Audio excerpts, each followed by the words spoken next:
Atkins and pals, and there's also therapy too.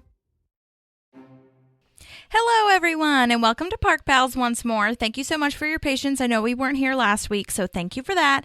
And excited to be back. I'm not sure quite if Maddie will make it to this one. She is running from something else, so we're just going to go ahead and get started. And if she can join, that's awesome. And if not, we will see her next time. So this one is Correspondents Lunch, Season 5, Episode 15.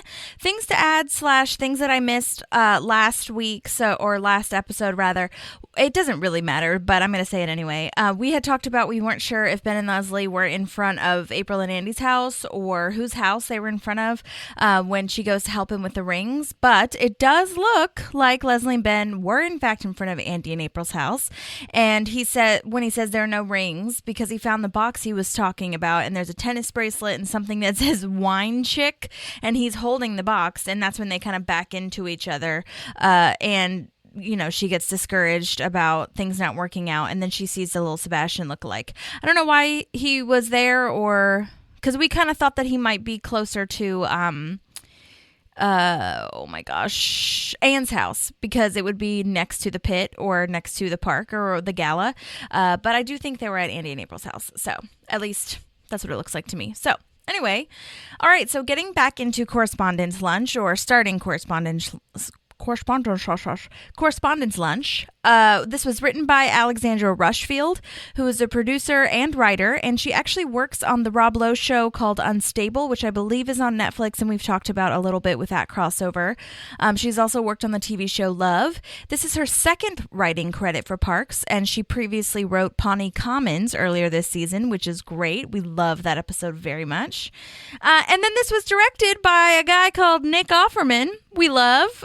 This is his first directing credit with Parks, and he'll later direct Flu Season 2 in Season 6. And according to his IMDb, this is the only time he's directed. I don't see where he directed anything else, but obviously he knew how to, you know, be in the show and move with the show and lead the people of the show, and it's really wonderful. And of course, he does a lot of writing in addition to his acting and directing work, so we know that that is still like a skill set that I feel he would have. But anyway, so very fun, great team here. And yes, so now I will go ahead and play the summary for Correspondents Lunch. Hi, Park Pals. I am here to give a summary for Correspondents Lunch. So I'll start with that and then give you my thoughts. Leslie and the Parks gang attend the Correspondents' Lunch in Pawnee, but Leslie quickly learns that all of her jokes have already been stolen. Ben starts his new job, April tries to cheer up Andy, and Anne is super weird with Chris. So, this is like a super cringe episode for me.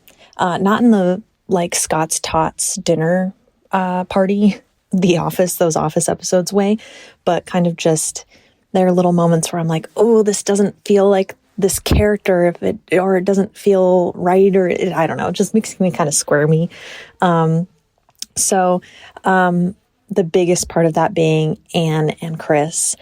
I understand that what Anne is trying to ask Chris is extremely personal and very uncomfortable. Like, I would be uncomfortable asking someone that. I would be uncomfortable asking someone I've known for years that, especially since she and Chris haven't been close for they haven't been as close recently. So it's not like she's asking him in the heat of, them being super close. It's like they've kind of grown apart. She's put that boundary up for herself, and now she's like, well, I'm going to jump back in. So I get where she's coming from. Part of the cringe for me, and something that I don't like, is when Ron makes her ask Chris this question. She has divulged this information to Ron, which I think is huge, and he's just not very sensitive about it. I do think she needs to get there, right? She does need to do it, but I think, I don't know, and this may be just the Anne in me, but I feel like she needed to get there in her own time, and she needed to ask in her own way. And knowing Anne, I think she would have eventually just come out and said it, but it should have been in a very intimate environment. Like, this is at the Correspondents' Lunch. Like, Shauna Malloy-Tweep is there. Perd is literally standing there. So awkward. And I was going to say Chris, but it's Ron is standing there too. And it just felt weird to me. And I think if she was able to ask organically and genuinely, I don't know if she'd be running away from him in the hallway. I think she would feel a little bit more secure in it, but I think she was forced too quickly. So that's my opinion on that. Very intrigued to hear what you have to say, Holly. That's that. Love that Ben brings Andy into this. At first, he doesn't take his idea, and we get to see that wonderful side of April when she really puts her husband before herself, because she doesn't put a lot of people before herself, and this is just one of those wonderful moments. And we see Ben kind of like shake off his idea for a second, but he realizes that he can help Andy. And so he does this wonderful thing of just kind of bringing him in and being like, hey, you can help me help people. And it's going to be this beautiful thing. So I love that relationship starting to blossom. And that was, and then just the quirkiness of Leslie not having jokes or anything is the other cringe part for me. There was nothing cringy with Ben and April, except for Tom. Tom makes me cringy. That's who it is in that story. Yeah, just because he wants all this food and stuff. He's not even helping them pick a charity. He just picks some random pamphlet and throws it on the table and is like, that one. And it's just yicky. And we've got Sleazy Tom again. He's literally there for the free food and the robe and the slippers and all the things. So those are my things. Love everyone. Love this episode. So sad I wasn't there, but appreciative that I get to still be part of it through these summaries. Hopefully I will see you guys on the next recording. Okay, awesome. Well done. Great work. Okay, so we start this episode with Ben and Leslie back from their honeymoon in Hawaii. Leslie says she saw the bus stop where a young Barack Obama waited for the bus, theoretically, and the Honolulu City Hall, which is super fun and cute for Leslie. We love that for her, and I would love to do that too, actually. April's totally messing with her, acting like she's excited with Leslie, and it reminds me of later in the season when she meets Tinnifer or whatever, like, oh my god, no way. Oh my god, bummer. And I just thought that was funny. And they brought presents. So for Chris, they brought an acai tree, which is a superfood, and according to Chris, a super present.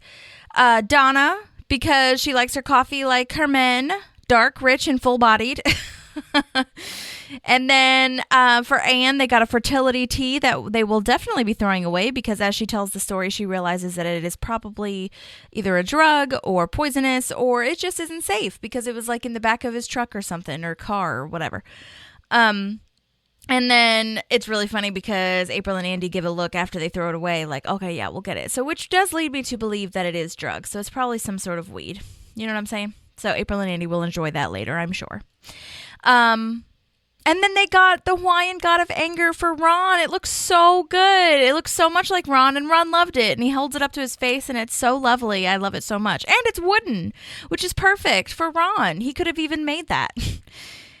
Jerry got earbuds and basically all the things from the airport, which I love that he says that they've gotten him that before because clearly they didn't really think about Jerry. They just kind of got what was there at the airport.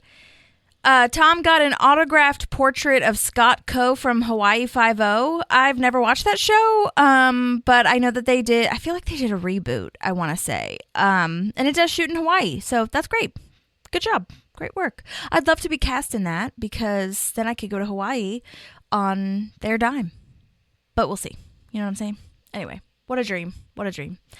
April got them to throw her box in the volcano. Very suspicious, and no explanation was given. So we'll just call that a day for that. Although it does seem very, characteristic of April to request that. So that's fine. And then Andy requested a 3-pack of white t-shirts from Target. LOL. Thank you, Hawaii. All right. So now we're in the conference room where Leslie is practicing her speech for the Pawnee Correspondents lunch, and she's really crushing her speech. She's basically roasting everyone, and especially the Pawnee son. She's really roasting them, and she's so confident. I love it so much. She's so into her jokes, and honestly, they're really good, and I think the team likes them too, so I think it's wonderful. And then we learn that this is basically the Pawnee's version of the White House Correspondents' Lunch where, the media and the government roast each other and just have a good time. But instead of it being at the White House and being super mega fancy and like, white tablecloth vibes, it's at the Pawnee, like 2-star hotel, which is very precious. So she says the Pawnee son always rakes her over the coals. They always make fun of her, and she's mad about it. And she gets like really angry, and then she stops herself and is like, it's all in good fun. But I know she wants to roast them. I know she wants to crush them, and she will. That's for sure. So Leslie's saying she needs more jokes, and that's kind of why she brought them in there, not only to, review her jokes, but to ask for more jokes. And Ron makes a joke about the government that isn't actually a joke. He's just basically stating his thoughts that he thinks are facts, saying like the joke is that the government spends your tax money wisely and efficiently. And he laughs. He thinks it's very funny. And then we get to, okay, so we talked about this in the last episode, this awkwardness that Anne kind of has with Chris because of the whole sperm donor thing. And, but we haven't really talked about, this is the episode where she's actually going to ask Chris to be the sperm donor. Because last episode, it was like he's very paternal. She could see him being a good father because he had that whole moment with Chris Pratt, with Andy when he failed the police exam, and Chris was very, supportive and fatherly almost, but mostly just supportive as a friend would be too. But anyway, so Anne runs into Chris in the hallway, and she's being super weird and runs away from him. He obviously takes this as like, yo, great idea. I'll run to my next meeting too. Because, she's running away from him because she wants to ask Chris to be a sperm donor, and she doesn't know how to yet.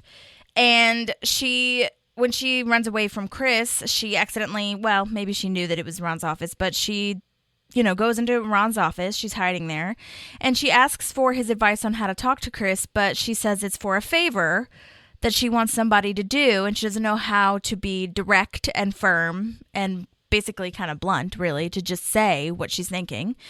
And I actually love this part as much as I don't love the awkwardness and like the weirdness that they have given to Anne's character. I love the metaphor of planting ficuses in my front yard.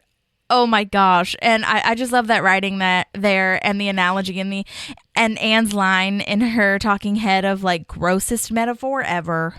So true it is, but it's so funny and so good. Which I think is hilarious too, because it is like, my milkshake brings all the boys to the yard. Oh my God. Okay. Anyways, I do love this joke though, where Ron says you'd have more success if he planted ficuses in your backyard. I don't think so.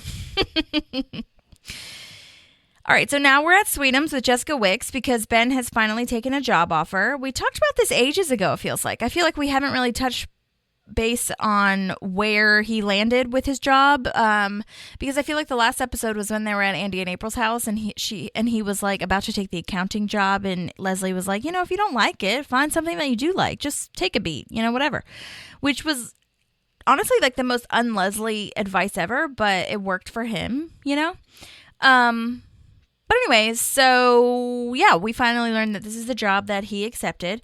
And, like I said, it's like we've been consumed with Leslie and Ben's wedding and the Pawnee Commons. So we haven't really talked about where he is professionally. So it's nice to kind of, circle back to that.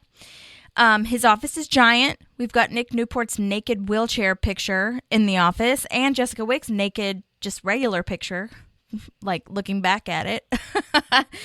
I do remember when I interviewed the guy who plays Nick Newport, and he sent me a selfie actually in front of that very picture when we first meet Nick Newport, and he's I think it's at the one where they're trying to tear down the gazebo, and Leslie is kind of interrupting the birthday party to get this gazebo to not be torn down, and Nick Newport is very, not even really aware of what's going on. He's kind of just like staring blankly at Leslie. And I will say, side note, that he was not that old. They definitely made his hair gray, added some wrinkles and makeup. He was not that old at all at the time. So I don't know how old he is now. But anyway, he was great. And side note, that guy was also in a Justin Bieber music video, which is awesome. But anyway, I think it's worth noting, and maybe I'll find the picture and post it again, but I think it's worth noting that picture is a real picture that they made. which obviously it would be, but I just want you to know that it's real. And they kind of just had like a blurry / like Ken doll moment for his privates that are blurred out in the actual picture. So incredible. I love that. What a great way to stay remembered and have that in the TV show. You know what I mean? Like he wasn't even in that many episodes and yet you're just enshrined here. And it is really hilarious too that Jessica Wicks is like turned on by this aging man, like bony aging man in a wheelchair. He was so decrepit. I do love that she's like smiling when she says that. All right, so we learned that he's running the charity portion of Sweetums, and Jessica wants Ben to pick a charity by this afternoon. And then we learned that the chocolate gets its flavor from the rats. Yikes. Oh dear.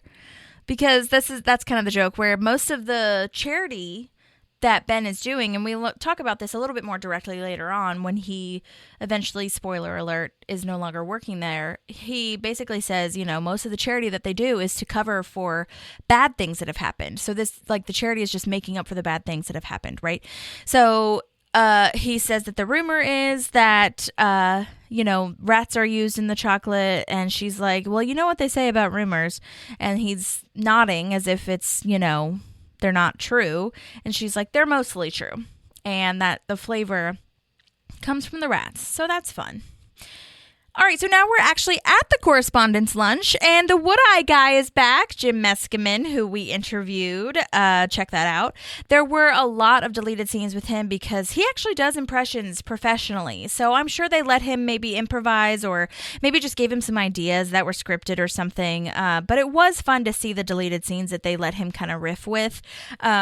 And I think later in the season or series, I can't remember which one maybe, but they really let him go, I think, in a couple of episodes, but they were mostly deleted scenes. So it's nice to see those because he does impressions, and he has a YouTube channel and all these things. So definitely check out the interview that we did with him. And if you're not familiar with me calling him the Wood-Eye guy, it's because I know I don't need to explain this to most of you, but the Wood-Eye is when Ron is winning the award for Best Chair, and Jim Meskimen, aka this guy, I think his name is Martin Housley as the character name, is always the MC, and he holds up a wooden eye, and the joke is, when they asked me to host this, I said, would I? And he holds up the wooden eye, and it's great. So I just call him that because that's his most memorable thing. Okay. And I love that they keep bringing him back. It's great. All right. So now we get to see/meet Kim Turlando from the Pawnee Sun, and Leslie. This is Leslie's nemesis. This is who has been kind of raking her over the coals, as she stated before. And Leslie pulls out a literal can of whoop ass to show her what she's about to open on her ass. And it's really funny that she actually made this for that moment. So Kim Turlando is played by Jamie Denbo, and she has been in a bajillion things. Awesome work. She has been in Sex Lives of College Girls, Station 19. She is also a writer and producer on Grey's Anatomy. She's been doing that for a couple seasons, and that is probably the thing that I think right now keeps her really busy. She also still does a ton of improv, and she came up with a lot of people in Amy Poehler's kind of class, if you will, as far as, you know, the year that Amy Poehler came up. She still does UCB shows. She knew so many of our guest stars in this episode from that. And since she knew so many people, fun fact, she said she actually didn't audition for this. She's one of, I think, the only guest star that I know of right now who did not audition for this role or for a role on Parks. And I think that's really interesting to learn, because so many people, even if they are improvisers and they know people, still do audition and kind of just hope for the best. So it's really cool because Greg Levine. Oh gosh. I'm so sorry. He was a script supervisor and writer, and he hosts the other podcast with Jim O'Hare, the official one, if you will. But he said that they sometimes cast people from the list of UCB, especially if they think of someone specific. So that could be why, Jamie probably was on their short list of people, and then they just had this role that was so perfect for her, which, like, what a gift, what an honor. I'm speaking for myself, but I'm sure she feels that way too. And she was kind of making a joke, and she was like, she thinks someone probably dropped out and that's why she got it. But she was really wonderful and funny. So like, of course they would have casted her, obviously. You know what I mean? I think. So yeah, that's a really cool fun fact about her, and that she still is out there doing UCB shows. So it's really cool. And Grey's Anatomy sounds intense, I feel, as a writer's room with all the medical jargon and things like that. But anyhow, all right. So that's Jamie Denbo, a.k.a. Kim Turlando. And so they're still talking. The whoop-ass can is out. And Kim Turlando says, nice to see you. And I love Leslie's, it's nice to see you too. Like mocking, really funny. Well, Anne says she wants to talk to Chris, but Chris says, okay, 1 second. Like, they're all about to eat their food. And Chris is like, okay, let's talk, but just a second, because he got the meat option. And Shauna Malloy Tweep is there, and she got the veggie option. And it's a beautiful little meet cute, except for they've already met. But it would be a cute meet cute. And they switch plates, and it's like really discouraging. Anne's face / Rashida's acting there to kind of show her facial expression of like, oh God, this is not the way that I wanted this to go, because they switch plates and then it seems like they're flirting, and it's a whole thing because they used to date. You know what I mean? Awkward. So now Tom, April, and Andy are visiting Ben because Ben asked for help in picking a charity. He has this huge stack of charities that he has to pick from. And I mean, it's a huge stack. I don't even know if I'd call it a stack. It's like a pile buildup. And so he asks these guys to come in. Andy is super depressed and staring into the distance because he failed the police exam, which is really sad. And he just can't get past it yet. He's still processing it and still really sad about it and feeling terrible. April is being such a good friend, really, and wife, like that combination, trying to get excited about this for Andy so that Andy will get excited and try to find some purpose in life, because she says that she can confirm he's been really depressed since the police academy thing happened. And it's just like, it's really nice to see April be excited on someone else's behalf, if you will. Like, come on, babe, let's try this. It sounds fun. Let's help him. You know what I mean? So it's really nice because she would never, and it's genuine, you know what I mean? Like, I could see her doing that for Leslie fakely, as she did in the beginning of the episode, but not like this. And that's really special and beautiful to see that kind of connection as husband and wife and supporter. You know what I mean? She just wants him to be happy. And I love the whole, like, he's sad and sweaty when usually he's happy and sweaty. And I also love that, Andy is basically just saying all of the clinical depression, symptoms of like, I'm just tired all the time and I don't find passion in things that I usually find. And he said something about his appetite, I feel. I don't know. Side note, speaking of appetite, the fancy lunches they bring are all seafood that must cost like literally $800 bajillion, like literally king crab legs and shrimps that are massive. Those things are not cheap. Okay. All right, so back at the Correspondents' lunch, Kim Turlando is making her speech. Reminder, she is from the Pawnee Sun, who Leslie was going to roast / rake over the coals right back. And guess what? Kim Turlando is now saying the whole speech that Leslie had. She stole it. And it's really good writing because, the first line, Leslie's like, oh man, that was my first joke. Dang it. Like, we must have just had similar minds, which, Leslie, that's really optimistic of you. But that's total, like, from the first one, you're like, oh, she stole it. And Kim Turlando's like whole face, like, she knows it. She makes a whole face rubbing it in Leslie's face. You know what I mean? Like, she has a facial expression of like, yeah. What are you going to do, bitch? You know what I mean? Like, I'm up here. I'm already giving the speech. Oh, and then Leslie opens a can of whoop-ass on herself. No, she thinks that the can is a real can. She's about to drink out of it. Damn. Then we have Councilman Milton, rest in peace, who is making his speech, and all of his stuff is real. Like that he rode here in a horse and buggy at his first Correspondents' lunch. That's not a joke. I really did. Leslie asks if anyone lost their copy of the speech because she doesn't know how she got a copy, how Kim Turlando got a copy. And everybody has theirs. Everybody's presenting theirs and saying, like, mine's right here. And guess what? Jerry lost his copy. So it was him that we think. And To be honest, it seems like a very Jerry thing to do. So even Jerry is like, shit, I did it. You know what I mean? Ugh, sad. Go stand in the corner and no dessert. I also love the shot of him declining the dessert from the waiter, and that the fact that the waiter goes up to him anyway when he's standing in the corner very like weirdly, not normally. But I love that shot of him. It's like, when a kid goes and stands in the corner, usually they're going to try to sneak something, but Jerry is just like, no, I don't deserve it. It's so sad, especially if you know the end of the episode. You know what I'm saying? Well, Leslie is now trying to get jokes from everyone, and Anne has terrible jokes. And I love this line. I think it's probably my favorite line. You're too beautiful to be funny. It's not your fault. You never had to compensate for anything.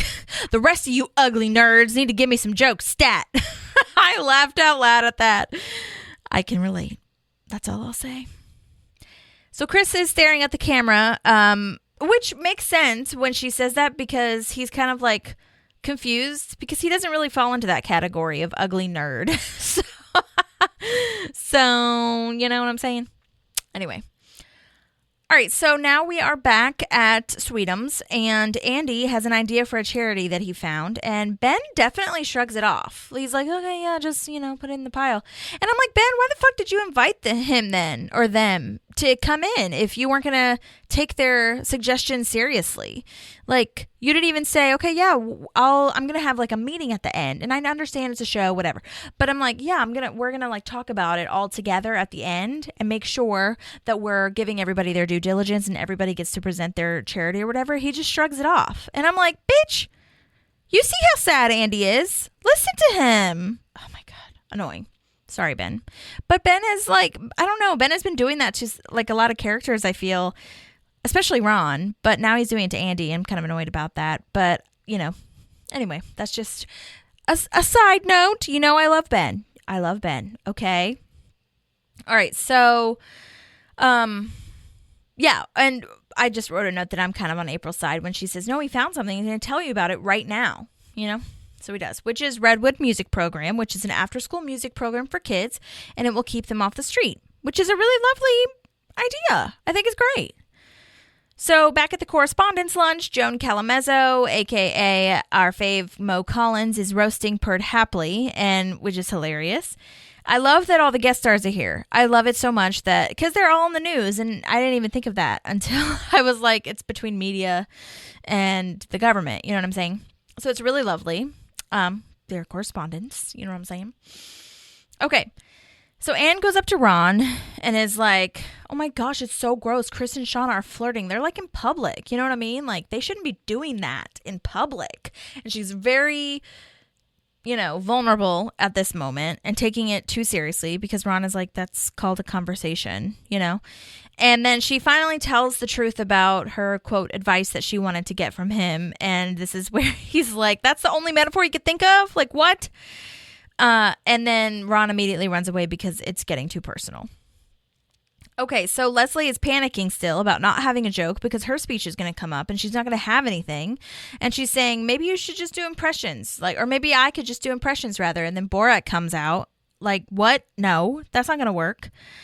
Side note, I do want to play something from the gag reel because in one of the DVD specials, deleted scenes, there's a gag reel about them all coming up with jokes, and they're kind of doing like an improv game to come up with a joke, and it's really funny, and I'll just go ahead and play it for you.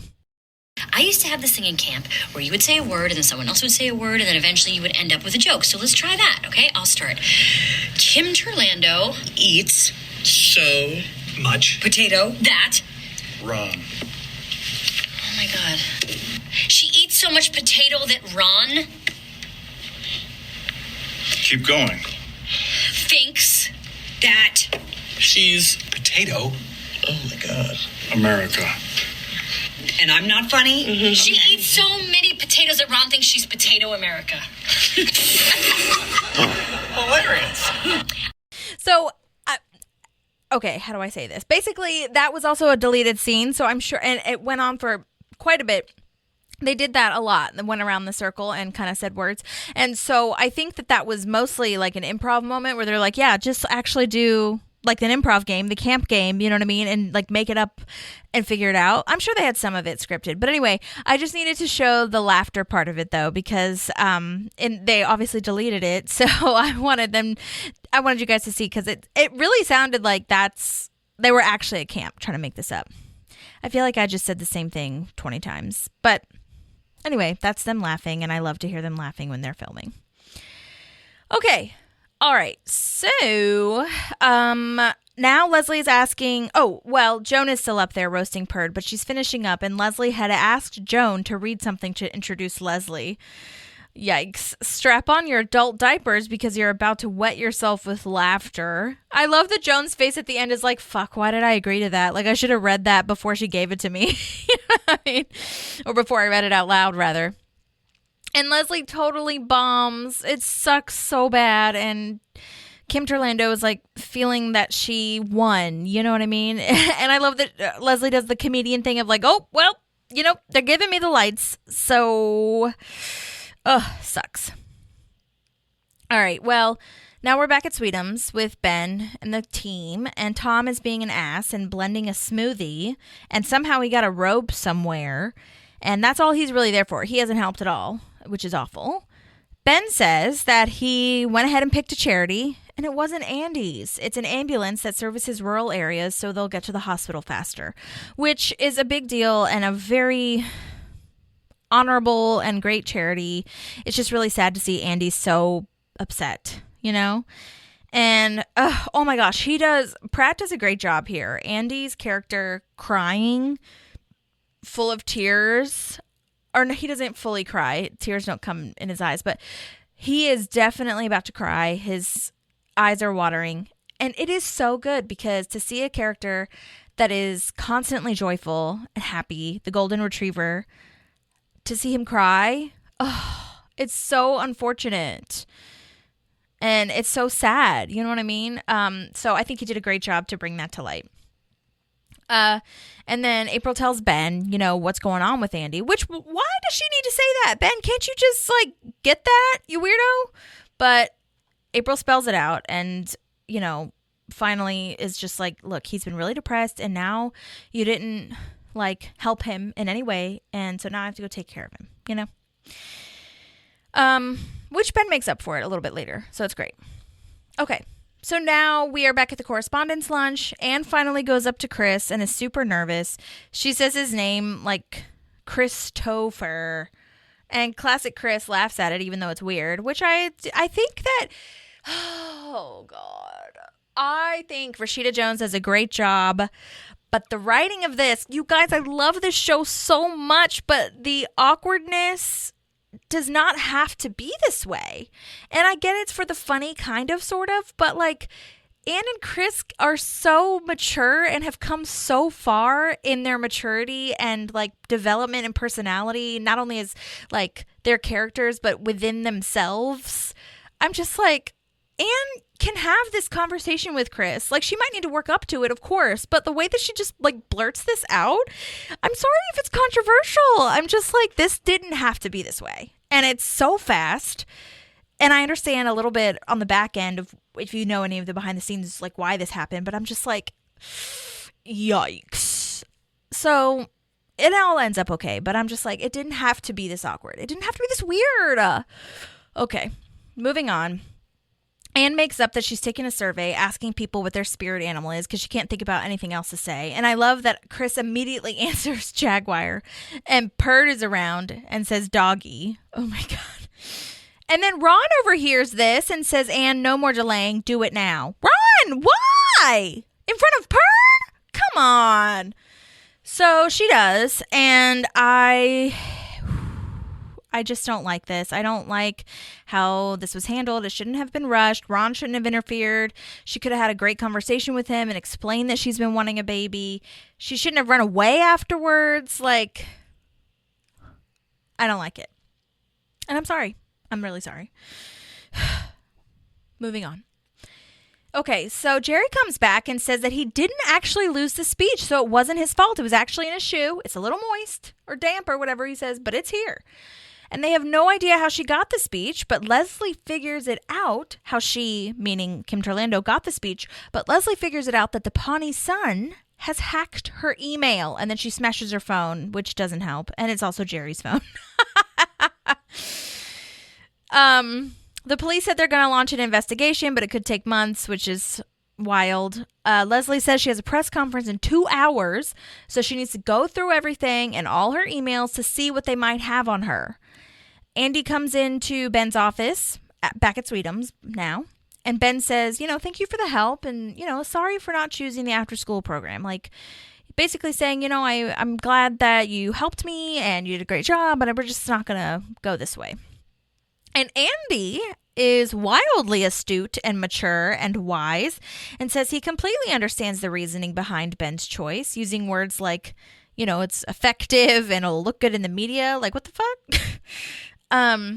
And he makes another wonderful and wise observation that Ben really should have seen beforehand, but Andy sees it, saying that imagine how many charities they could have fund if they didn't have this morning tea / lunch / all that other bullshit in there. You know what I'm saying?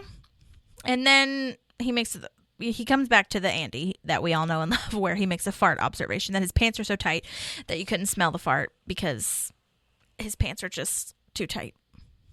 Gross. Anyhow, the guy who serves the tea / is working at Sweetums to, give everybody their treats and bring in the food and everything is played by Morgan Peter Brown. And he's been in a bunch of stuff. American Crime Story, 911 Lone Star, SWAT, a lot of upcoming things. And lo and behold, he was wonderful and sent in a voice memo. Thank you so much for sending that in, Morgan. I'll go ahead and play that for you guys. Hi, Holly and Maddie, and hi, listeners of the Park Pals podcast. I'm Morgan Peter Brown. I played the role of Charles, Ben Wyatt's assistant, lunch bringer, basic server of most kinds at the Sweetums Foundation in the season 5 episode Correspondents Lunch.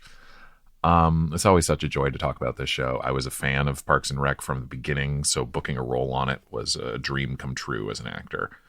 I booked the part through an audition with Dorian Frankel's office. There's not a lot of lines, so I remember the audition was sort of deceptively simple. It was very prop-centric, and so I find with stuff like that, it becomes about how like specific you can make it, conveying small like character beats through little gestures or actions. And of course, it's always somewhat about like getting the look and vibe of the show as well. I remember seeing a few actors in the waiting room who had styled themselves more like Hollywood-style assistants, like someone out of Entourage, and it was like, dude, that's not this show. But once I booked it, the experience on set was a dream. I was incredibly lucky to be directed by Nick Offerman, what I believe was his first episode he directed of the show. You guys will probably know better than I. He couldn't have been more generous and thoughtful, very clear with his communication on timing and camera setups. I felt like so well taken care of, which you don't always get as a small role in shows. Nick and I also went to the same college theater department at University of Illinois, so that was incredible to discover. We knew many of the same places and people and such. Also working with Adam Scott, Aziz Ansari, Chris Pratt, Aubrey Plaza was a blast and super educational to see how they worked with the writing and each other to craft each scene and help each other shine. It was a little intimidating at times, honestly. Everyone was so lovely, but the talent of that cast when they were all together would knock you back sometimes. Even though I only had a little to say in each scene, it was so much fun to just feel like a fly on the wall with a group of them. There's one deleted scene. I think you'll probably talk about that, which I'm pretty sure is where you learn my character's name is Charles. It was more props, more food, more of the same. I remember something about Tom loving brie and figs, if memory serves. Other stuff. I remember Chris's last line about farting 5 minutes ago and only smelling it now because his pants were so tight. That was something he had like 3 or 4 different versions of. I think the writers were there like offering alts like they would do. And it was really hard to not blow the take with laughing when he started mixing it up like that. You never knew it was coming. I really didn't want to screw up a take because he was just delivering gold every time. And I was just like, like really trying not to die. But it was obvious everyone had such affection for each other as well. This episode, we filmed, I believe our first day was their first day back from a holiday hiatus. So, and Amy Poehler who I didn't get the chance to work with, but I believe she had just hosted the Golden Globes with Tina Fey, I think for the first time. I could be wrong about that. But that happened the night before we started filming. And so everybody on set was abuzz with how great she had done, how happy they were for her. It was just so obvious that the chemistry among the cast and crew was so prevalent. And of course, everyone was so happy for Nick directing his first episode, so there was a real camaraderie there to make it great for him. I remember he showed me that wooden relief of his face, which they say is like the Hawaiian god of anger at the start of the episode. He was very excited and very proud about it. So I remember him showing that to me on the phone. He's like, "Get a load of this." It was so funny. It was being directed by Nick is also, again, so gracious and lovely, but was an adjustment because, as we all know now, Nick Offerman and Ron Swanson are very similar. like Ron and Nick sounds like Ron when you're talking to him. And even though he didn't look like, he still had his holiday beard and a few other things like that. It was a little, as again, a fan of the show, it was a little jarring to be directed as an actor by Ron Swanson. It took a minute to adjust. Again, it was a little intimidating, but in the sweetest, most wonderful way. But again, the camaraderie amongst everybody was really, really palpable and lovely. I watched the episode again to refresh before recording this, so I'd forgotten about those nude portraits on the walls. They were absolutely just as frightening in person, if not more so. I also remember that set was built on some stages that were right near Nick's woodshop. So that was a constant source of conversation as well. I want to say they were literally half a mile away.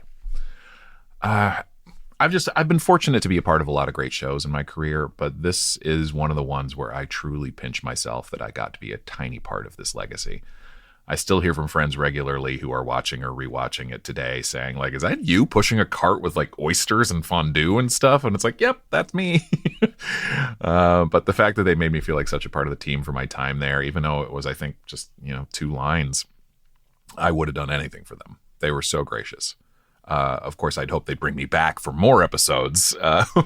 But sadly, Ben made the wise decision to make some cutbacks in the lunch department of the Sweetums Foundation. Couldn't blame him for that, I guess. But thank you so much for having me, Holly and Maddie, and to all the listeners and the folks who keep the love for this amazing show still going strong. You can find me as Morgan Peter Brown on most socials. I actually play a supporting role in the fantastic comedy One of Them Days with Keke Palmer and SZA, which is out right now in theaters. And if anyone is a fan of Dungeons and Dragons or other tabletop role-playing games, I'm part of a fantastic show called The Dungeon Run, and we've been going strong, telling original, terrific fantasy stories together for over 5 years now. You can find us on Twitch, YouTube, or on other podcasts. But yeah, thanks so much again. This is a joy, and I could revisit this show all day long. Take care. Thanks again. Bye-bye. That was so lovely. Oh my gosh. Thank you so much, Morgan. Oh my gosh. I wrote notes, as I always do, because lately I haven't been listening to the voice memos before I play them because I find it so much fun, so much more fun to, be taken by surprise at how wonderful these are. Love it. First of all, I have to say you have a great voice. I hope that you're doing voiceover and all the fun things because you have a wonderful voice. I would read audiobooks or listen to Calm, that app, CALM, Calm, to go to sleep. That's great. So, just letting you know that. And then awesome to know the vibe was really lovely and that there was so much just fun camaraderie around. I mean, I hear that from many people, but I also love knowing that you knew what the vibe was at your audition. That's really such a gift, I feel, if you're a fan of the show and you kind of know what the energy is going into it. However, at this point, it is... we're in season 5, so I feel like the actors should have known by this point that it's not an Entourage vibe. But hey, works out for you, and I'm glad that you knew what to do. Awesome to know about Nick, too, that not only was it, his first time directing. Yes, you were correct on that. But also that you guys went to the same college and could kind of bond over similar energies and places that you've been and people that you might have known or teachers or whatever. That's so awesome. So cool. And yeah, I did see that deleted scene that you mentioned. And yes, it is the first time I think we learned that your name is Charles, which is great. And it's really, it's just more of the same you did have more lines. So I'm sorry that got cut, but I'm so glad that you got to actually be in the episode. However, yes, I think you had some lines, like I said, more of the same with Tom, as Aziz, just, offering him stuff and he's like taking things off the little cart and all that stuff.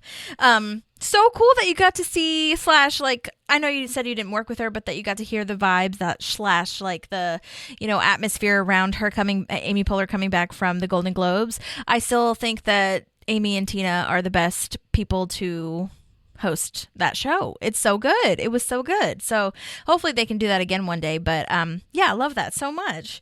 Oh my gosh, yes, I just talked about the portraits earlier on in the episode because we had interviewed Nick Newport, the guy who played Nick Newport, rather, and he talked about the portraits and how, that basically does look like him. Like I said, they did makeup and whatnot on him to make him look older, but what a way to be, encapsulated in a show.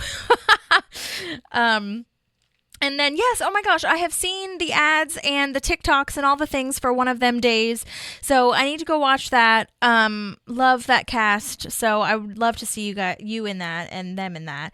And yeah, love that. The dungeon run. That sounds like such a cool idea and such a cool fantasy moment. I have never played Dungeon and Dragon, but I think I'd like it because I'm an actor, but also you don't have to be an actor. I just love fantasy in general. I feel like I'd get nervous about not doing it right because, I'm one of those people, but I think I would just need, to play once or twice and see how it goes. So I'm very proud of you for doing that. And yes, I will tag you so that people can find you on Instagram. That was a really, really cool voice memo to hear about all that behind the scenes stuff and also about Nick's, workshop being so close and all these things. So that's really awesome. Thank you so much for that. Love it. Thank you, Morgan. Okay. Make sure everybody follows him. All right, moving on. We are getting into it. Okay, so let's see. Okay, so now we are going through the emails back at the office to see things that the Pawnee Sun could use that they have hacked. That they could use against her in the press conference. Leslie has an email about the top 10 butt moment. They also have, Ben and Leslie have Lord of the Rings fantasy names. I love after each one of like, I'm not ashamed of that. Like, I'm good for that. I love that very much. But Leslie is panicking still because she keeps getting emails. It won't stop. She keeps getting emails. So there's no way for her to stop this Pawnee Sun from getting them. Especially if, like, no authority can come in and stop the emails or find out who's doing this. And Donna has a wonderful idea, which I don't know why we didn't think of this earlier, but it was fun to see all the things that were in, Leslie's email. Donna has this idea because she has had all of her boyfriends try to hack her in her email and phone and all these things. So she orders everyone out. And I love that Donna saves the day. She really does. She comes through and she's perfect in every way. So good to see that. So now we're at the next part of Anne running into Chris again in the hall. And Chris says that she has been trying to call her and she never called back, which, I could understand that. Anna's like probably mortified, or at least I would be. And Chris says he's honored to be asked, but he has to think about it. And he's being very mature about it, which is great. He just needs time. And I still hate that they didn't have like an actual conversation about it. It was right there in front of us. It just could have happened so much nicer. And like throw in some awkward moments. Of course. Throw in that awkwardness. Of course it's awkward. You know what I'm saying? But like, yeah. All right. Okay. So now we're at Sweetums. And Jessica is very insulting to rural people. And she's like just calling them names. Gross. And Ben says, going back to my rural roots, Ben says that he's canceling all the fancy things. He's not going to have lunches anymore. He's not going to have tea. He's not going to have these fancy things happening. So hopefully Charles got to keep his job because after he canceled that, I don't know anymore. Or maybe Charles got to have another job. I don't know. Another position. He can move laterally throughout the company, right? And Anyway, so now we are at the press conference, and Leslie tells everyone to check under their chairs. I love that. Is it chocolate? Even better, it's dirt. She says the EPA has passed the dirt as acceptable, and Kim Turlando comes in here because she is at the press conference and says, well, guess what? They found midichlorians. How serious is that? Like, I have sources that say that that's in the dirt. What's the deal? Trying to have a gotcha moment. And that was the trap that they laid to prove Kim has hacked into her email. And I love that Leslie has a little gasp where she's like, oh, and no one gets it. Because midichlorians is in the blood of Jedi Knights. And I love Donna saying, I sent that email as a trap into which you have fallen. I love that reading / way that she says that. It's so good.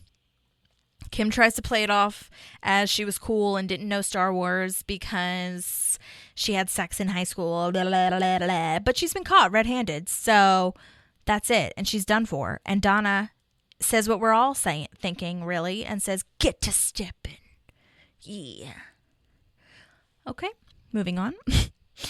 So Leslie tries to make more jokes. She tries to kind of walk back her Pawnee correspondence lunch moment, but it just doesn't really work. It doesn't land, unfortunately. You know what I mean? But I'm so glad that they caught her and that Kim Turlando had to walk out and be embarrassed. Okay? Because that was really annoying and all of her jokes are really good. And she did say that. I don't know if people were listening by that point, but she did say, like, Kim stole all my jokes. So everything she said, I wrote those. All right, so now we're at the tag. Short episode, kind of, guys. Wow. Was I talking fast? But also, well, I do talk fast, but also this was a pretty straightforward episode. There weren't as many guest stars, so I didn't have as many voice memos. There were a lot of guest stars, but we've talked to most of them, and they're not, like, new to the show, so that was wonderful to bring back. But also, we've really just got this A and B story, so there's nothing, like, super mega crazy happening. Obviously, there's that little C story of Anne being awkward with Chris, but you know that I don't want to talk about it, so that's that. No, I'm just kidding. I mean, not really, but it is true that it's a smaller side, and we've also already talked about it. All right, sorry. Moving on. The tag is Ben asking Andy to be a part-time assistant at the charity foundation. Andy doesn't get that he's asking him. Oh, Andy. Because he's like, I think I know someone. I have an idea. He's in this courtyard, and Andy's like, is it that guy right there? No, it's you. I think you might have a knack for, picking charitable donations or, charitable giving kind of vibes. And we love this because Andy does kind of thrive in that environment. And I think working with Ben will be really good for him, something to move on from. But when he finally has it spelled out, when Ben finally says, like, no, it's you. Will you do it? And I just love this. Andy squeezes Ben. It's very precious. He gets up and hugs him really tight. I love it so much. So darling. So we'll see what's in store for our next episode with that. But that's it, guys. That's all I got for you. Hopefully Maddie can join us for the next one. And please rate and review and subscribe and all the things. Share this with your friends. Share this with your park friends. And, follow us on Instagram. Do all the things. If you have any questions or you want us to look up anything, please let us know. And also I was going to say, too, there's a couple people that are also... involved in St. Denis Medical on NBC, and it's really fun. So I would highly recommend that. It's also a lot of The Office crossover too, because the people who created it also created Superstore, but they started on The Office, and now St. Denis Medical. It has that same mockumentary feel, and it's very funny. And a lot of the same cast from Superstore as well. So check that out. That's just a random side note, but thank you so much for listening. We appreciate everything. Thank you for your energy. I hope that your 2025 is, as good as it can be. Hang in there. We love you, and we'll talk to you soon. Okay, bye, guys. There's a park and some pals, and there's also therapy too.